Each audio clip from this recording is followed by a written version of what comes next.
Hola, ¿qué tal? Soy la doctora Iracema Díaz Pino. Voy a ser tu maestra de la materia de anatomía humana. En esta ocasión vamos a ver el tema de introducción a la morfología humana como primer tema.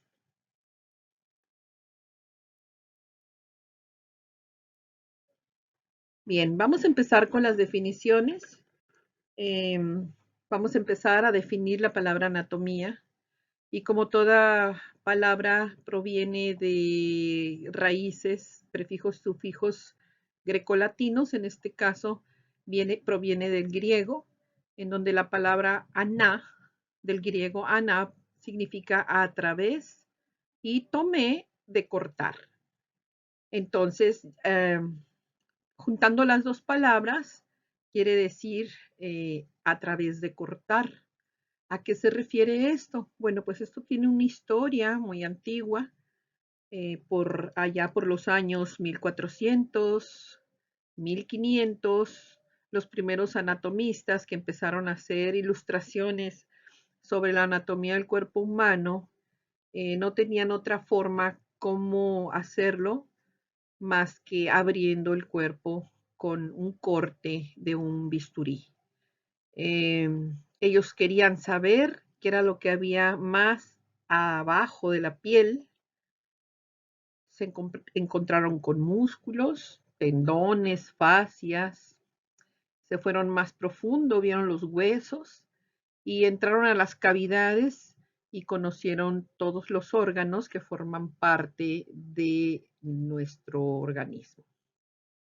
En sí, la anatomía es la ciencia que estudia las estructuras corporales y sus relaciones entre ellas.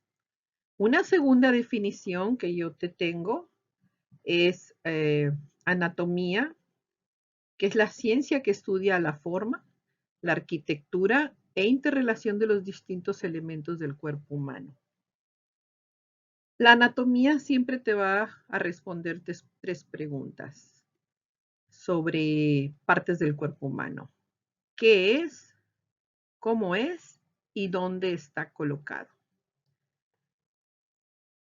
La morfología humana es la disciplina que estudia el origen y el desarrollo del ser humano a partir de una célula, la forma como se van organizando las células para formar distintos tejidos, y eso se conoce como histogénesis, en donde la palabra histo significa tejido y génesis es formación o generación de, y los diferentes órganos. La palabra organogénesis significa formación de los órganos. Disculpen a mi perrita, es una chihuahuita muy ladradora. Bien, en esta diapositiva se miran las subdisciplinas de la anatomía, en donde vamos a tener la embriología, que va a estudiar las ciencias que generan las estructuras que se van a generar desde la fecundación del óvulo hasta la 8ª semana en el útero. La segunda es anatomía del desarrollo, que va a estudiar las estructuras que surgen desde la fecundación del óvulo hasta la forma adulta. O sea, es el seguimiento de la embriología, es la anatomía del desarrollo. La citología, aquí también tenemos una palabra que puede formar parte de un glosario que sería muy conveniente que hicieras, en donde la palabra cito significa célula y logía significa estudio o tratado. Entonces, ya juntando la palabra, es el estudio de la estructura química y microscópica de las células. Tenemos la histología, que estudia las estructuras microscópicas de los tejidos. Tenemos la anatomía general, empezamos con las anatomías. Anatomía general estudia las estructuras que se pueden examinar sin el microscopio, o sea, a simple vista. Está la anatomía sistémica, que estudia las estructuras de sistemas y aparatos específicos del cuerpo, como por ponerte un ejemplo, el sistema nervioso, el aparato respiratorio, el aparato digestivo, el sistema circulatorio, etcétera. La anatomía regional nos va a estudiar las regiones del cuerpo humano específicamente. O sea, una parte, vamos a estudiar la cabeza o vamos a estudiar otra región, el tórax, otra región, el tronco del cuerpo, otra región, las extremidades superiores o inferiores. La anatomía radiográfica estudia las estructuras del cuerpo que se pueden ver con rayos X. Y la anatomía patológica va a estudiar los cambios estructurales macro y microscópicos relacionados con la enfermedad.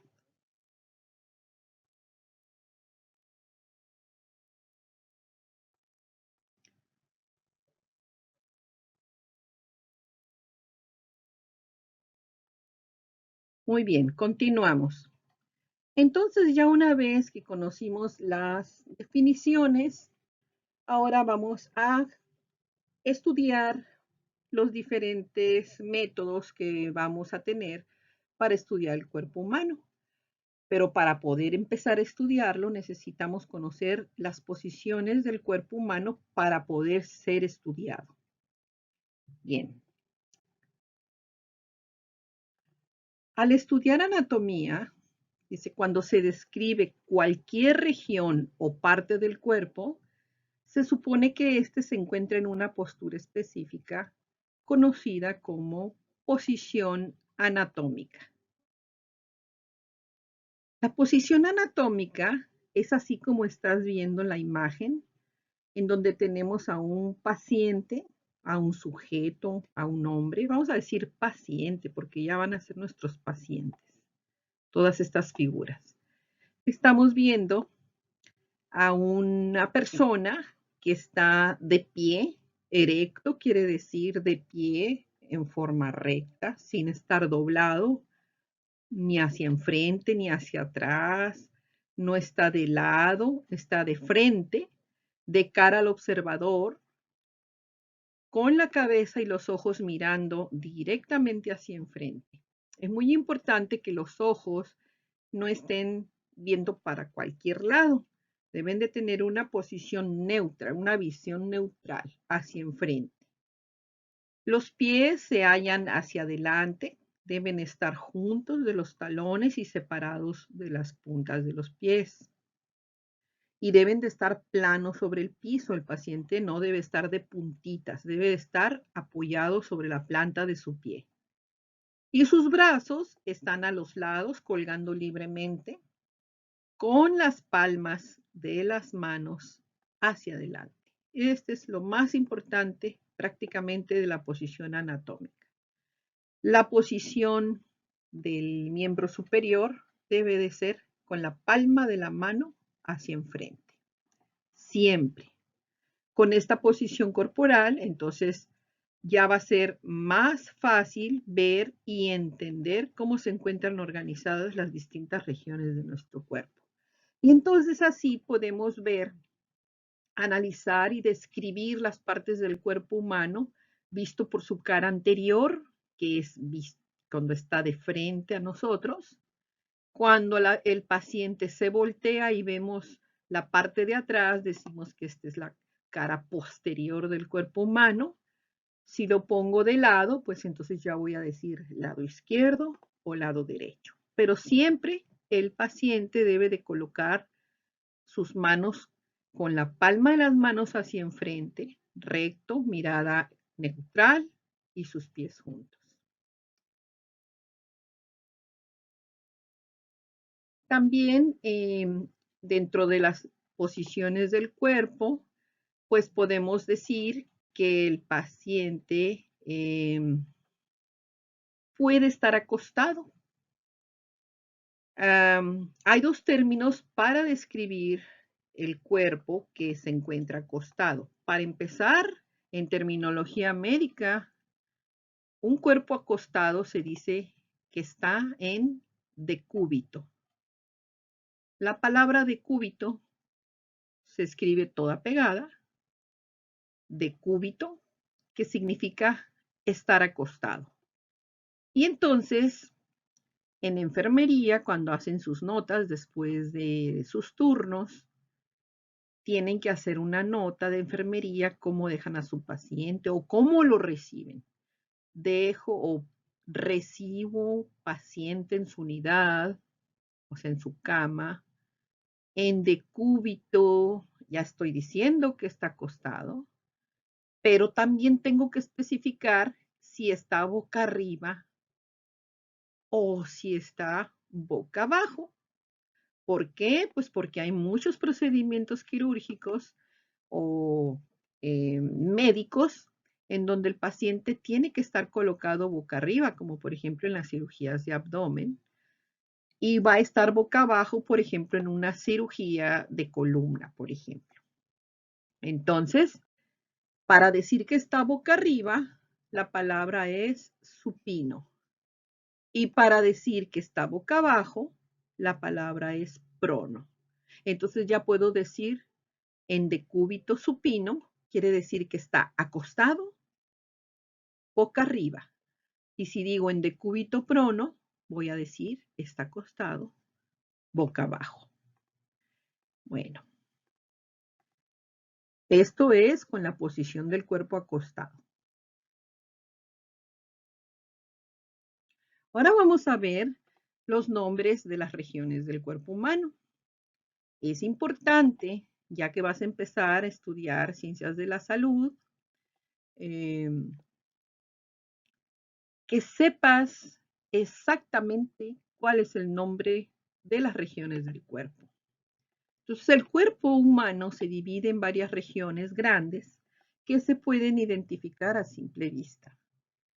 Las principales son la cabeza, empezando por la cabeza, el cuello, después sigue el tronco, extremidades superiores y extremidades inferiores. Aquí en el dibujito que tenemos a un lado, estamos viendo que la cabeza está demarcada y tiene aquí una llavecita, en donde me está indicando que la cabeza va a constar de cráneo y cara. El cráneo encierra y protege el cerebro y la cara es la porción anterior o frente o parte frontal de la cabeza. Comprende ojos, nariz, boca, frente, mejillas y mentón. Fíjate nada más, para describir la cabeza, tenemos que describir todo lo que contiene la cabeza. El cuello es la región que sostiene la cabeza y lo une al tronco. El cuello por sí solo, aunque tú veas que está en una región muy pequeña, eso es muy importante. Después sigue el tronco. Y el tronco, ahí en tu imagen, puede estar, aquí está marcada en el dibujo, y toma en cuenta lo que es el tórax, el abdomen y la pelvis, que es lo que está en azul, en rosita y en amarillo. Esas son las tres regiones del tronco. Y bueno, cada una de ellas va a tener sus órganos respectivos, sus regiones respectivas.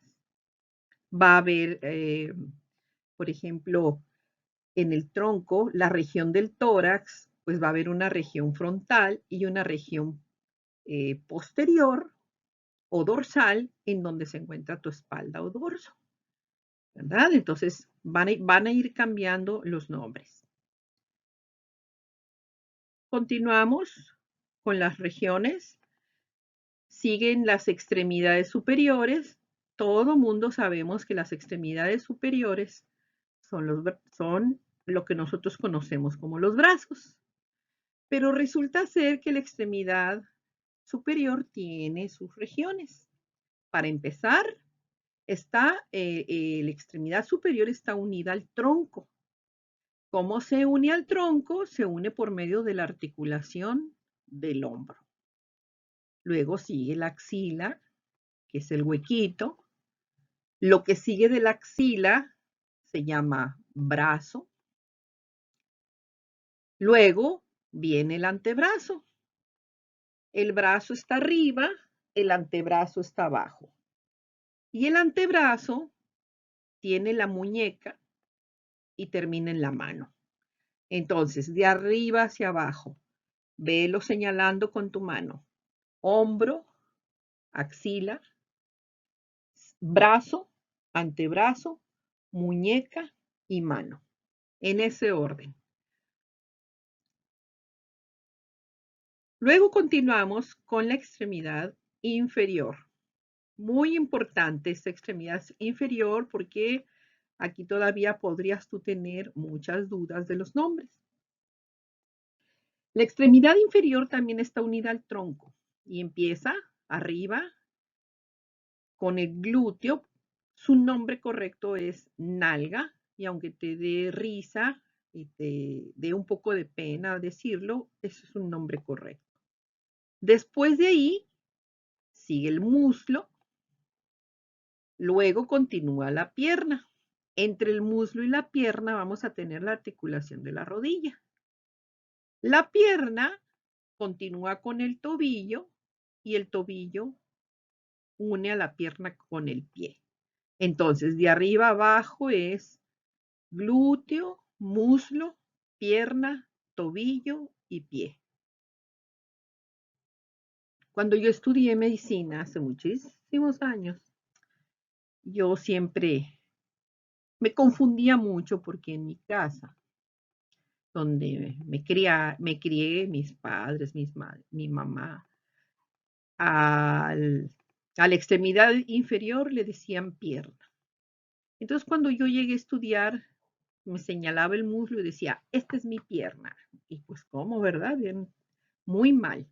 Entonces, me acuerdo que el profesor de anatomía me dijo, es como en el pollo. En el pollo, cuando comemos pollo, sabemos muy bien cuál es el muslo y cuál es la piernita.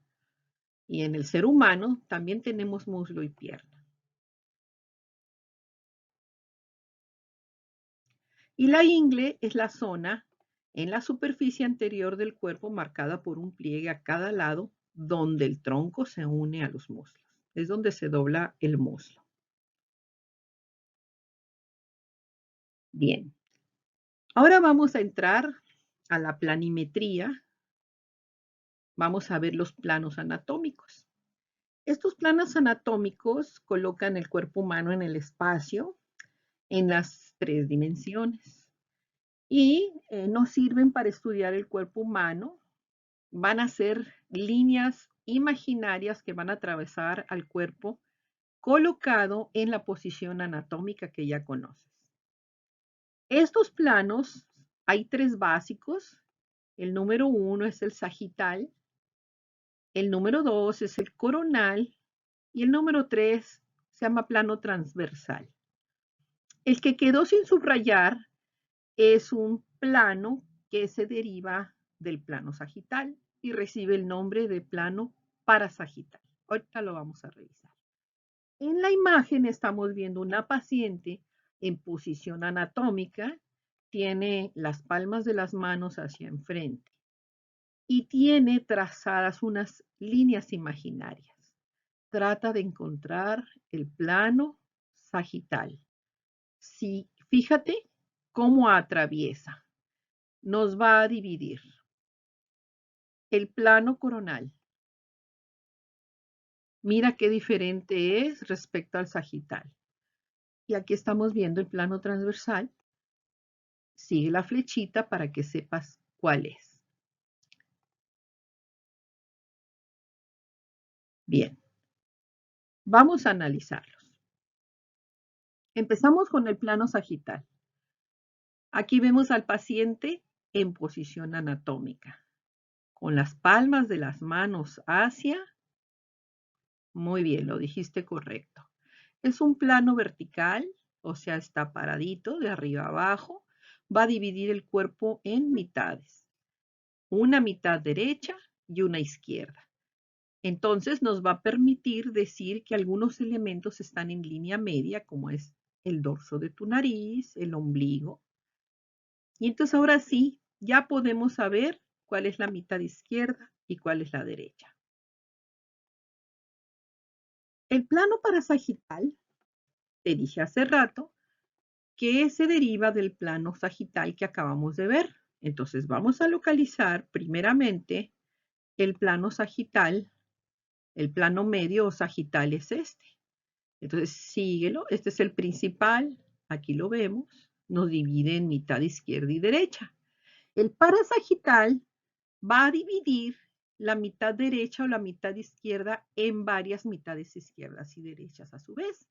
Entonces, si te fijas, este que está aquí, lo estoy marcando de amarillo, está haciendo división en la mitad del lado derecho del paciente. Luego estamos viendo aquí en la mano que también está haciendo una división a su vez de la mano derecha, la está dividiendo en dos e igual el pie. Entonces, esa es la función del plano parasagital. Primeramente, el sagital nos tiene que dividir a la mitad para que pueda llegar el parasagital a hacer sus divisiones.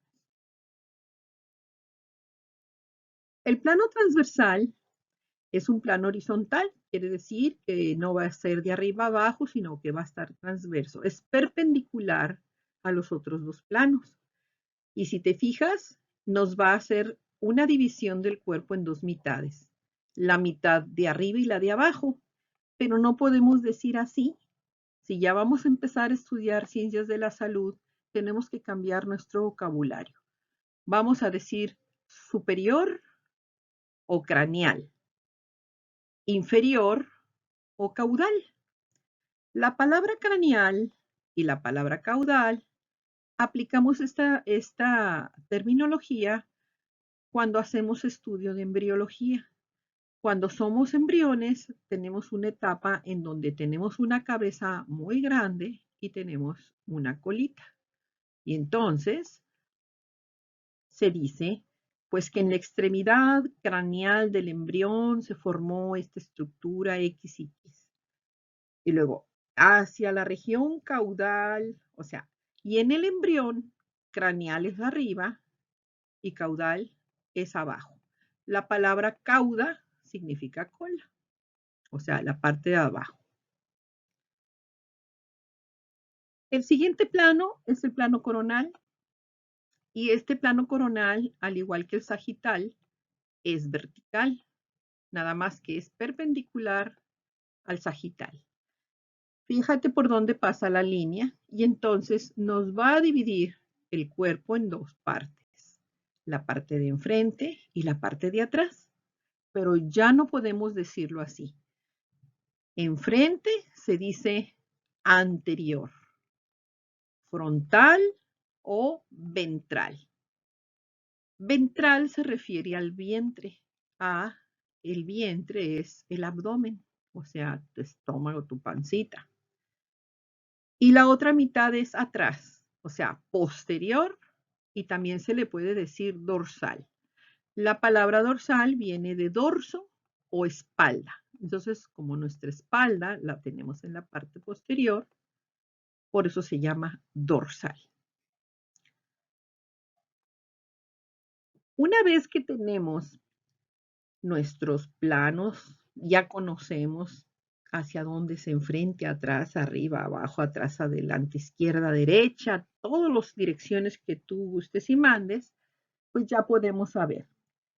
Anterior y posterior, pues antes decíamos enfrente y atrás.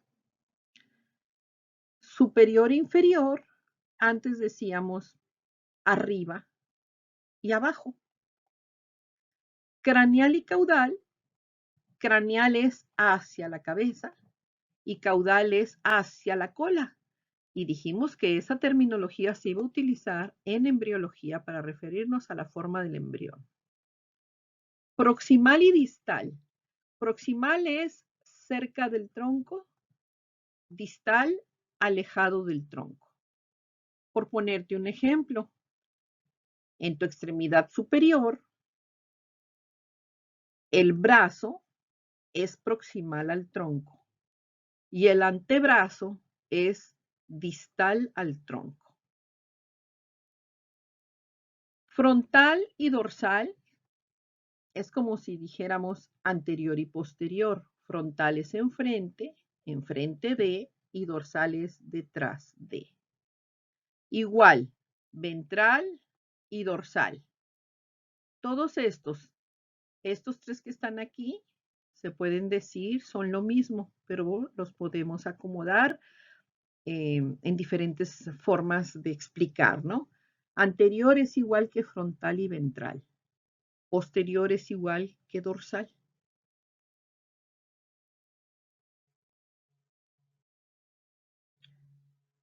Superficial y profundo.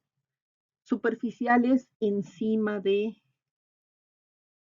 o más arriba que, y profundo es más abajo que. Te puedo poner un ejemplo cuando estemos describiendo los músculos. Ya vamos a llegar ahí en un momento. Vamos a decir que del grupo de los glúteos, que son tres, el que está bajito de la piel, el glúteo mayor, es superficial. Abajo de él está el glúteo medio y hasta adentro está el glúteo menor.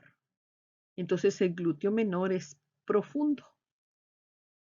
Entonces esto es por capas. Y finalmente, interno y externo, pues interno es adentro de y externo fuera de. Bueno, están apareciendo muchas palabras que vas a necesitar hacer un poquito más de investigación para que te queden claros los términos.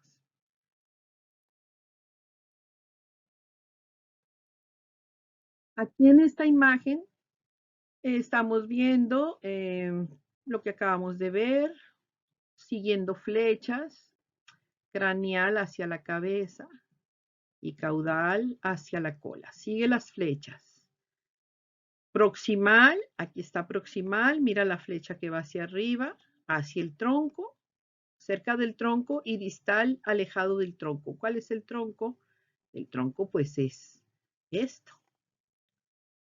Luego aquí estamos viendo dorsal y ventral, que es la parte de aquí atrás. Estamos viendo anterior, que es hacia enfrente, y posterior hacia atrás. Y luego hay otras donde se le traza una línea media al puro tronco a través de la línea media natural de nuestro cuerpo. Ay, qué fea línea hice yo. Que es la columna vertebral. Y entonces, lo que se acerca a la columna vertebral se llama medial y lo que se aleja se llama lateral. Y entonces ya podemos decir lateral izquierdo o lateral derecho. Hay otros términos, como por ejemplo, ahorita te los voy a marcar, nada más necesito dejar limpia esta diapositiva.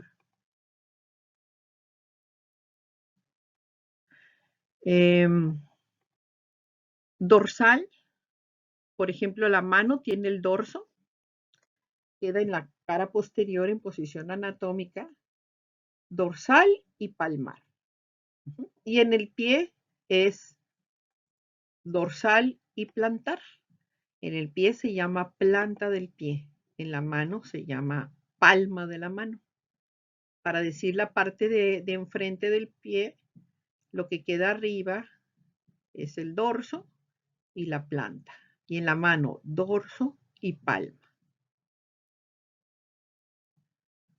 Tal vez es un poco confuso, pero conforme vayas practicando, vas a ir aprendiendo.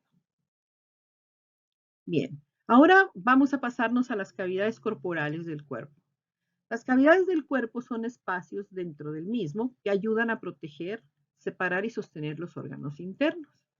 Los huesos, los músculos y los ligamentos dividen estas distintas cavidades del cuerpo. Entonces vamos a tener Dos cavidades, las más importantes de nuestro cuerpo, son la cavidad dorsal y la cavidad ventral. Aquí ubícate en el dibujo.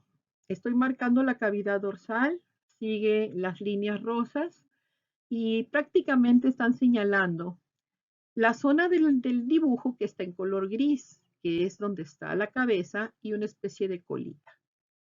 Y la cavidad ventral sigue sus líneas rosas y vamos a ver que tiene adentro tres cavidades a la vez: el tórax, el abdomen y la pelvis. Entonces vamos a empezar. Entonces, las dos cavidades principales son cavidad dorsal y cavidad ventral. Y ya sabemos, ventral es hacia enfrente y dorsal es por atrás. La cavidad dorsal, a su vez, nos vamos a ubicar en lo color grisecito.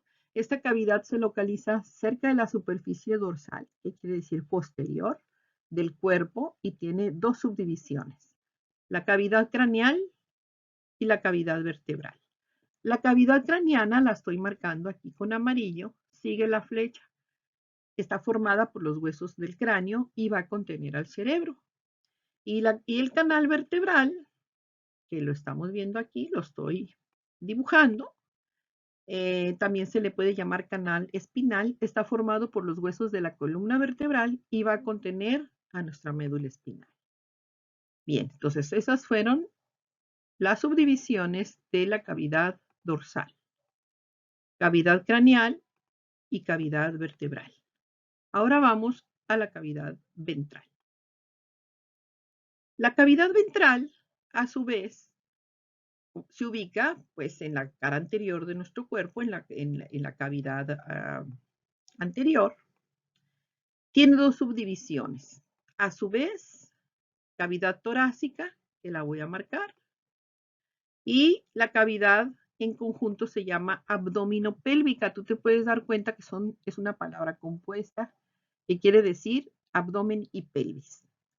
Entonces, abdomen y pelvis. ¿Por qué? La cavidad abdominopélvica, que es esta, se forma con el conjunto de la cavidad abdominal y la cavidad pélvica. Ahora, quiero que te fijes muy bien en una línea que voy a poner de color rojo aquí. La voy a quitar para que veas qué fue lo que pinté. Allá hay una línea muy tenue. Está simbolizando al músculo diafragma. El músculo diafragma es un músculo muy grande que tiene forma de cúpula. ¿Qué es una cúpula? Es como el techo de las iglesias, redondo. Todo alrededor de nuestro tronco, abajito del tórax, ahí está ese músculo.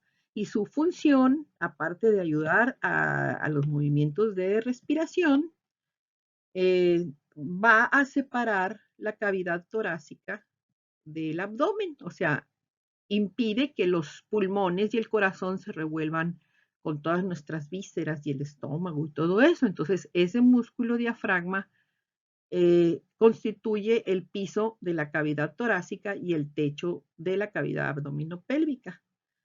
Y los órganos contenidos en la cavidad ventral en general se les conoce como vísceras. Ahí están todas nuestras vísceras. Por nombrarte algunas, pues tenemos tu estómago, intestino delgado, grueso, páncreas, etcétera. La cavidad torácica, que pertenece a la cavidad ventral, aquí está, se encuentra rodeada por las costillas, los músculos pectorales, el hueso que une a las costillas por enfrente se llama esternón, y la porción torácica de la columna vertebral por atrás.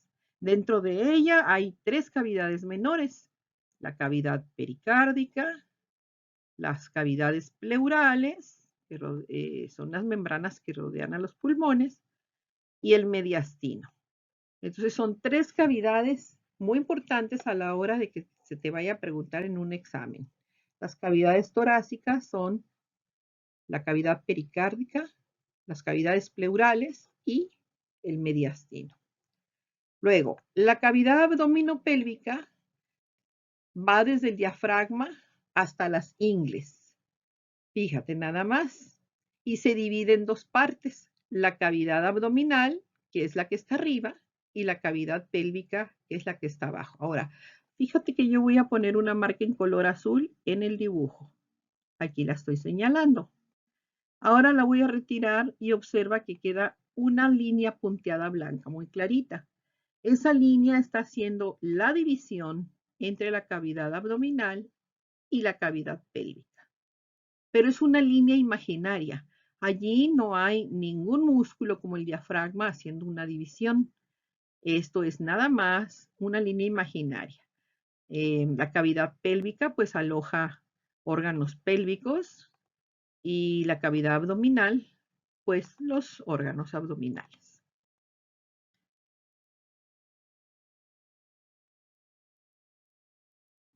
Ahora,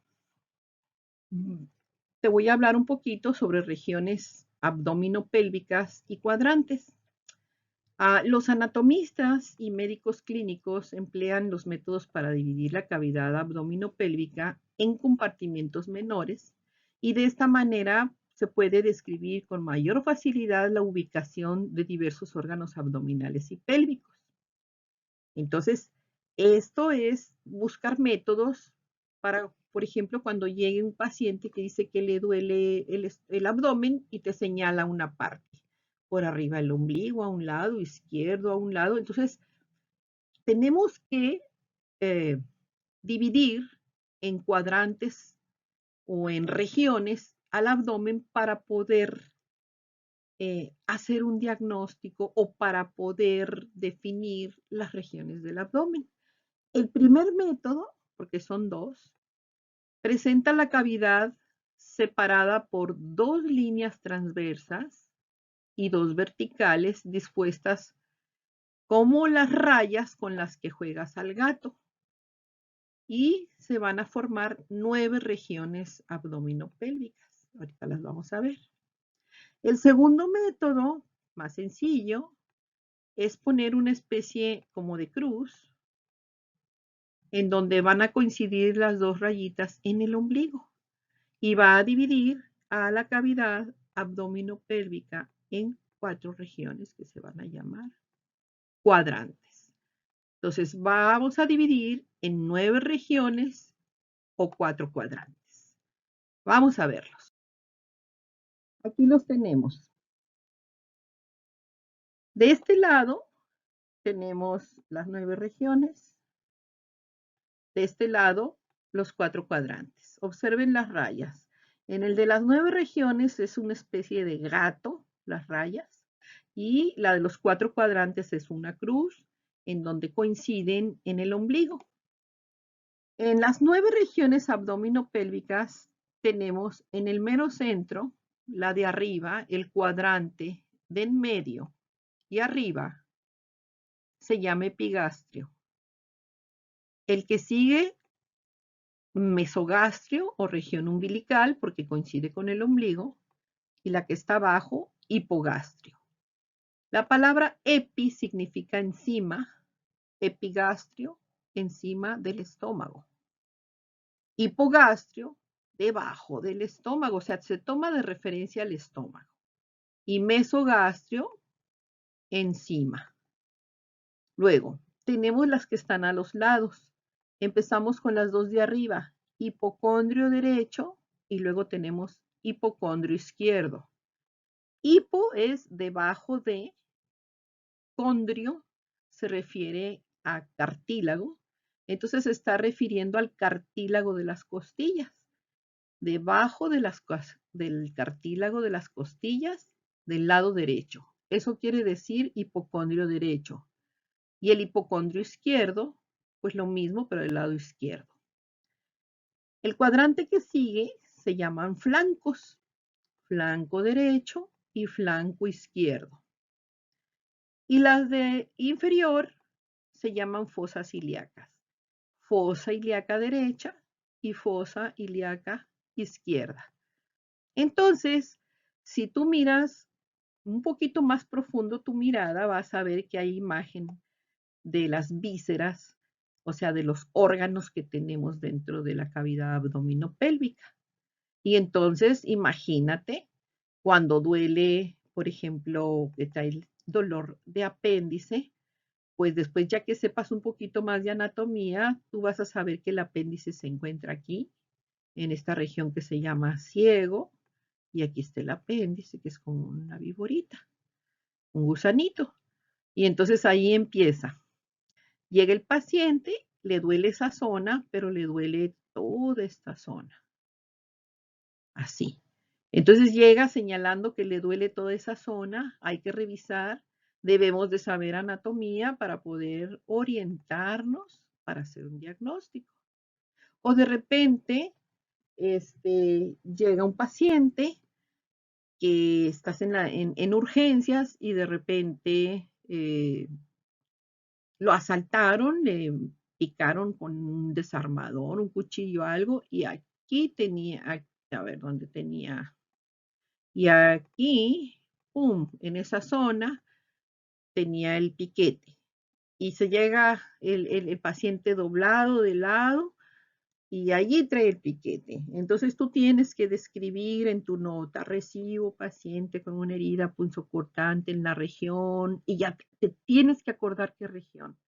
Flanco izquierdo, más, y entonces el doctor que va a recibirlo ya se va a orientar. Oiga, doctor, le tienes que llamar. El paciente llegó con una herida en esta zona y ya le tienes tú que decir y te tienes que orientar perfectamente para no confundir al personal que va a trabajar contigo. Del otro lado tenemos los 4 cuadrantes abdominopélvicos, en donde pues es más general, se divide en 4 cuadrantes, 2 superiores y 2 inferiores, y ya les vas a poner tú el nombre: superior derecho, superior izquierdo, inferior derecho, inferior izquierdo. Pero es más específico el de las 9 regiones para ser indicativo de dónde se encuentra la lesión, o te dicen, tiene que hacer una curación en el hipogastrio. Ya tienes que saber dónde tiene la herida. Buscas el hipogastrio y dices, ok, no vayas a destapar al paciente y le andes buscando la herida por la espalda, ¿verdad? Muy bien, creo que hasta ahí llegó la clase. Espero que hayas aprendido mucho y pues nos vemos en la siguiente clase. Es todo por hoy.